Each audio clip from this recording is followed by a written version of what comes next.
muy cité de la presse bi muy mutuelle bi.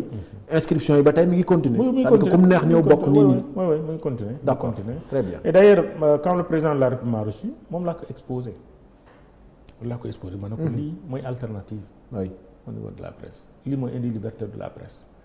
et je suis très heureux que les acteurs de la presse aujourd'hui épousé ko nangu ko.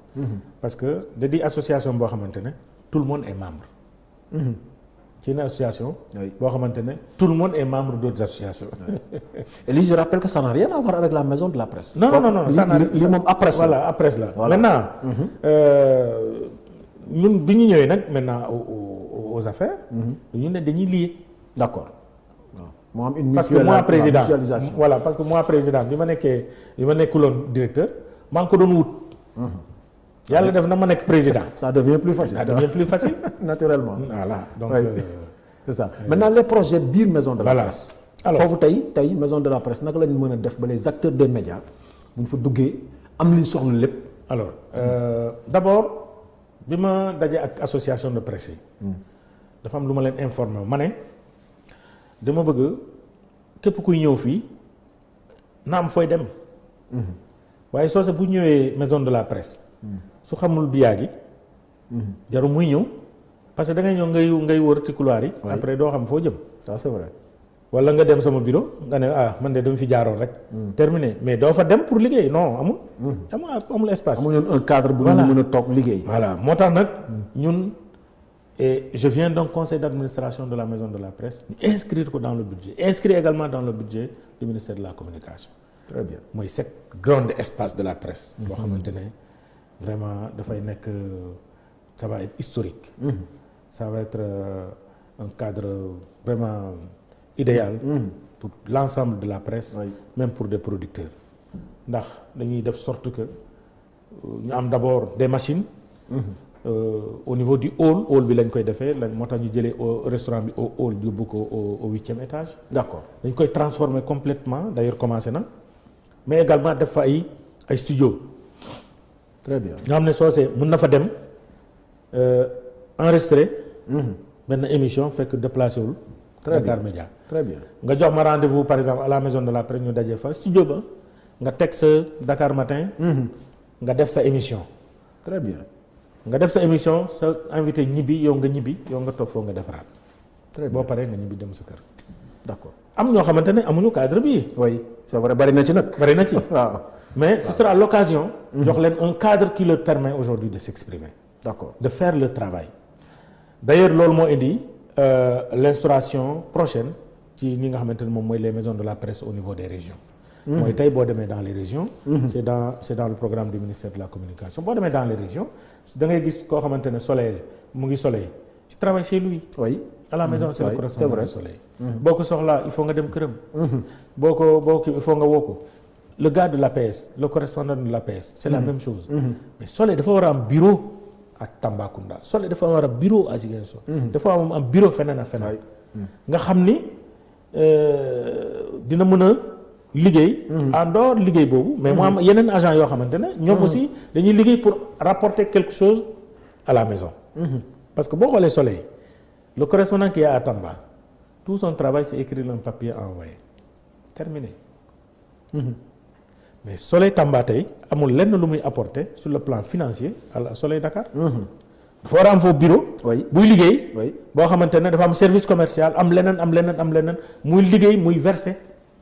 au niveau de la maison. d'accord comme ni ñu defee RTS 1 RTS 2 RTS 3. donc yow noonu nga bëgg a def maison de la presse. exactement am des trucs dans les régions. dans les régions. ça c'est excellent ça va faire l'affaire de. voilà le ministre dit. on va essayer de loger les agents de l'APS dans la maison de la presse et les agents du Soleil dans la maison.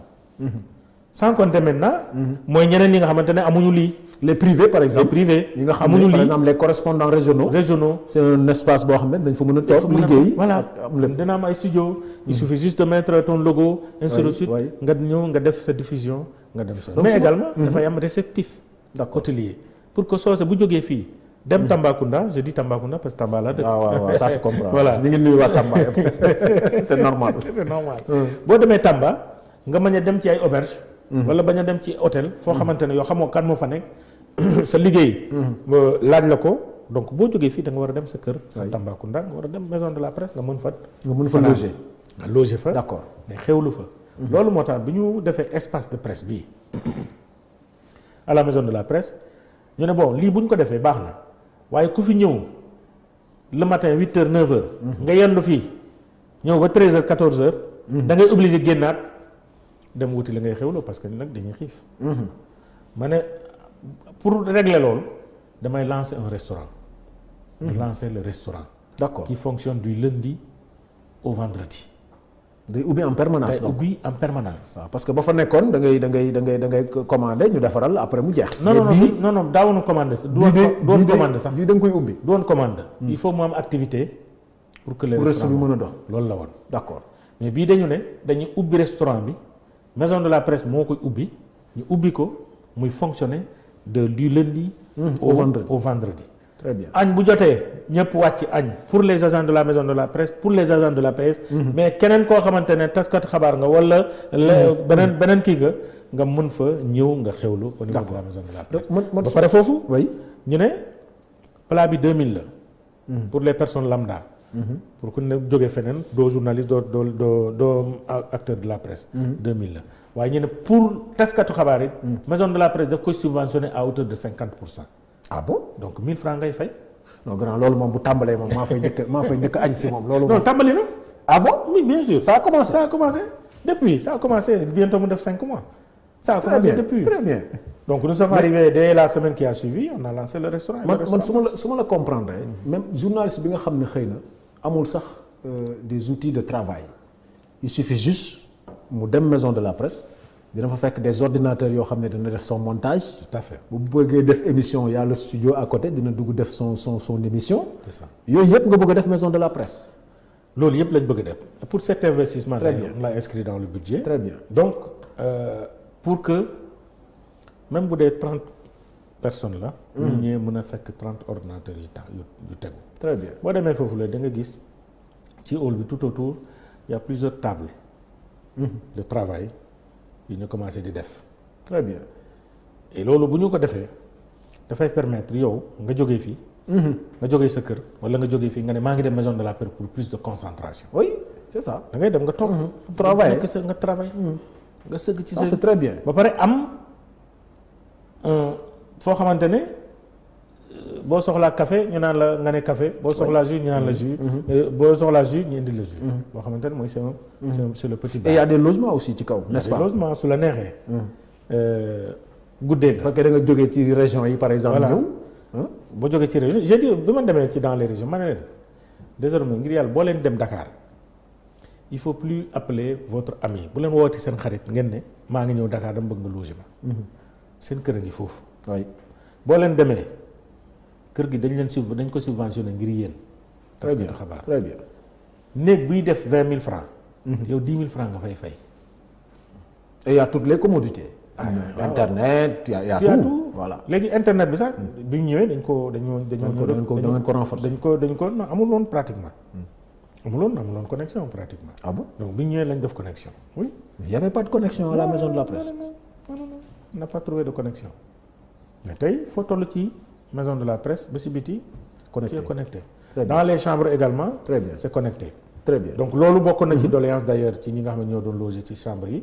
mooy que ni y a pas de connexion. connexion là-bas. d'accord donc loolu yëpp ñu créé ko c'est pour permettre en tout cas à tous ces gens-là. ñu mën a def convenablement seen liggéey. fekk amuñu benn quiétude. bu guddee. jarul ngay génn nga ne damay ñibbi fekkente ne célibataire nga. bon te bëgg nga fanaan foofu. demain da ngay war a continuer liggéey bi. mais nga dem ci réception ñu ne nga ne leen man de dama bëgg a fanaan xaaral ma fay lii. nga fanaan nga bàyyi ba suba nga continuer sa liggéey. très bien bu fekkente ne feneen nga jógee. nga ñëw foofu directement. nga loger.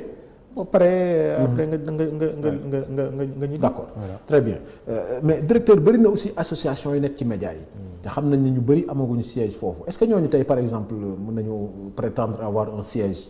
par exemple il y a l'association des techniciens les femmes des médias ak yooyu. alors loolu tey demande yu bari yooyu yëpp noo koy gérer. ça c'est un gros problème. loolu mooy problème mais xam nga aussi. dafa am lu may dénoncer tuuti. et je pense que je l'ai dit à notre rencontre mooy que ni boo amee siège. ca maison de la presse. ngeen la waay animé ko. ah ça c'est le minimum waaye. waaye da ngay am nañ ci ñoo xamante am nañ fa siège léegi mu def 1 an ñëwuñu fa. ah bon. oui te loolu aussi xam nga c'est pas intéressant. alors que y a des demandes qui sont là. attendent. man bi ma ñëwee j'ai trouvé des demandes yoo xamante ne c'était des demandes pressantes. yoo xamante ne dañ ko waroon def tout de suite. yoo xamante ne yàgg nañ ko laaj mais association yi aussi noo toll noonu donc bu ñu tolloo noonu c'est normal que ñu am siège. bi ma nii la convention des jeunes reporters. ma bokkoon d'ailleurs ci ñi ko créé. ñooñu amuñu woon siège. tey def naa gymnastique ba utal naa leen siège. très bien. mais également les femmes des médias. ñoom tamit amuñu woon siège. def naa réorganisation def kii. ba utal leen siège. beneen association boo xamante ne war naa am siège. là c'est présent. mooy sa URAC waaw les radios communautaires les radios communautaires. ñu nuyu Talla waaw. voilà donc recevoir naa ko moom Talla. waxtaan nañu saa yu ma trouvé rek ci sunu réorganisation ay yooyu. en interne waaye. voilà dinañ ko jox. dinañ ko jox siège d'accord mais. loolu yëpp pour mu mettre fin à tout ça. APS par exemple di sunu logeurs yi. ñoom peut-être bu leen état député yi su leen nañ ko keroog au ministre de la communication bu leen trouvé loon benn siège. oui dafa yomb ndax ñoom ñi ngi occupé ñaari page.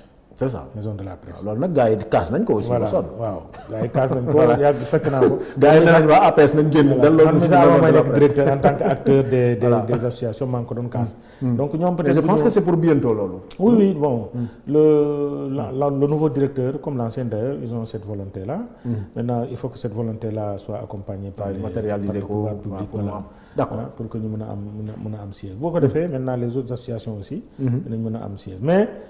am fa association mën nga fa am 100 associations. 200 mais bu fekkente ne ñooñu nekkuñu di ñëw à la maison de la presse. c'est pas wala yow sax man su ma bëggee convoquer. l'association des techniciens. il faut que ma wootee. su ma demee bureau ba du ma fa fekk kenn c'est pas intéressant aussi. ça c'est vrai ça c'est vrai. donc association fa nekk rek kenn ku nekk bu doon envoyé. benn permanent. dañu war a def ay permanence. maintenant maison bi dana animé. absolument maison bi dana animé. très bien. waaw je pense que parce que boo demee ci école yi. primaire par exemple boo demee 8h10 8h20 day fekk ñëpp a ngi ci classe bi. ñëpp a nañ selew. waaye récréation bu jotee. waaw day xumb trop c'est ça donc lii tamit day am récréation. dernière question bi concerne maison de la presse avant ñu dugg nag ci politique parce que tey dama bëgg ñu waxtaane politique aussi. waaw parce que vous êtes un grand acteur politique. loolu moom les antennes régionales. waaw les bureaux régionaux. waaw yooyu est-ce que mën nañu ko xaar ci 2025 bi wala. oui c'est inscrit dans 2025. d'accord dina am déjà ay maisons témoins. d'accord yoo xamante ne dinañ ko lancer avec le ministère de la communication. déjà bi ñu tolloo à Tambacounda on a dit qu'on va faire la première maison décentralisée à Tambacounda. maa ngi ciy waxtaan ak le gouverneur et le préfet pour ñu trouver en attendant des maisons conventionnées. pour transformer ko mais également mu ñu am benn espace. benn espace boo xamante ne fa la ñuy construire. li nga xamante ne moom mooy la maison de la presse. très bien les autres chantiers yi nga xamante ne ñu ngi xaar xam nga la maison de la presse benn livre la benn journal la bu ñu ubbee. boo ko ubbee. journal boo ko ubbee lan nga fay fekk ay pages. maison bi mu ngi tudd Babacar Touré. mu nekk koo xamante ne ñu ngi koy ñaanal yal na ko yàlla yërëm. amiin amiin mu joué des grands rôles dans cette presse là. oui c'est un doyen kooku moom. maintenant am ñeneen doyen aussi ñoo xamante ne ay compagnons am la ñu. ñoo xamante ne ils ont fait également des choses extraordinaires dans cette presse là. ñu ne léegi maison bi page bu nekk dañ koy tuddee benn doyen. d'accord ci cérémonie boobu lañ jëm. incha allah au mois de janvier. très bien léegi au lieu ñu wax palier nangam palier 1 palier 2 palier 3 on va parler désormais de page. d'accord page Alpha Sall. ñëpp xam ne c'est au niveau 2 par exemple. d'accord page Mame Less Camara. c'est au niveau 3. page ba mu jeex. donc cérémonie boobu dañ koy def c'est pour rendre hommage.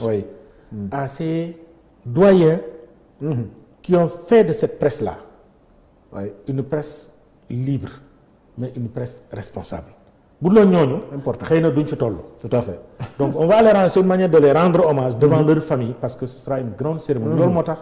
ma jël benn décision nommer le doyen Abdoulaye Thiam. l'ancien président de l'UPF Sénégal. comme coordonnateur du comité de pilotage. def nañ seen liggéey ba pare nañu. li des mooy programmer maintenant. le jour de la réception, le jour de la cérémonie qui sera présidée par le ministre de